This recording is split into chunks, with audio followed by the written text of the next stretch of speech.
bar of Room. No, not The Room.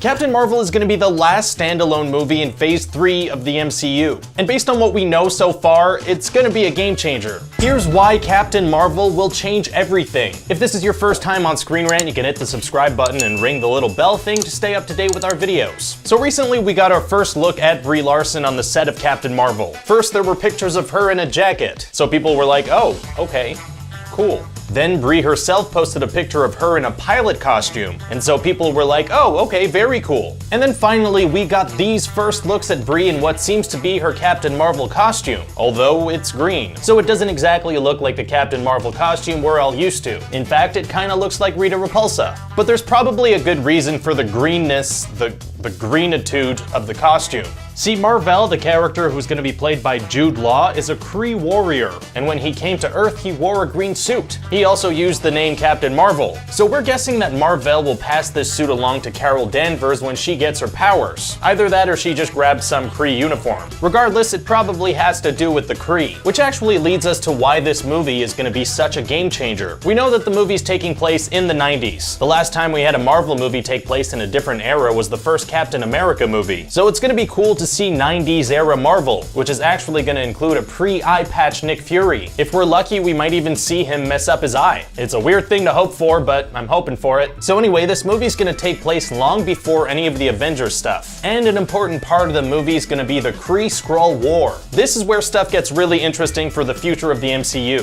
See, the Skrulls are a race of extraterrestrial shapeshifters. It's kind of hard to say, but that's what they are. And their introduction into the MCU in the 90s has the potential to change the very fabric of the cinematic universe. Having these dudes around paves the way for Phase 4 to have an adaptation of Secret Invasion. That would completely destabilize the Marvel Cinematic Universe because literally anybody could be a Skrull in disguise, and they could have been for the entire time we've known them, or have been swapped out at a certain point without us realizing. The slogan for the Secret Invasion event was literally, "Who do you trust?" Something that's also exciting is that the Skrulls are heavily tied to the Fantastic Four, and now that those rights are back in Marvel, it's the perfect way to introduce them. So Captain Marvel is slated to come out in March of next year, just 2 months before Avengers 4. But is that really going to be the first time we see her? Or is she going to pop up in Infinity War? If you're asking anybody at Marvel, the answer is no, she's not going to show up in Infinity War, which might be true, but it's also what you'd say if you wanted to surprise us. On the one hand, there's already a ridiculous number of characters in the movie, and just cramming her in there might not do her justice. On the other hand though, post-credit scenes are a thing, and they're especially a thing at Marvel, considering that Guardians of the Galaxy Volume 2 had like 5 mid and post-credit scenes. We're guessing Infinity War should have a number that's like in the low 30s, and technically she still wouldn't be in the movie itself. Also, according to some reports, these photos I mentioned earlier were actually taken in Atlanta, but Captain Marvel's supposed to shoot in California, and maybe Louisiana. What does shoot in Atlanta though is the Avengers. So in conclusion, Captain Marvel is probably gonna change everything, and we might see her sooner than we think. Let us know in the comment section if you're looking forward to Infinity War and Captain Marvel, and if you think we'll see her in a post-credit scene. If you're watching this on Facebook, you can hit that link to jump over to YouTube and subscribe. You can also visit ScreenRant.com for all the latest movie and TV news. Thanks for watching, we'll see you next time.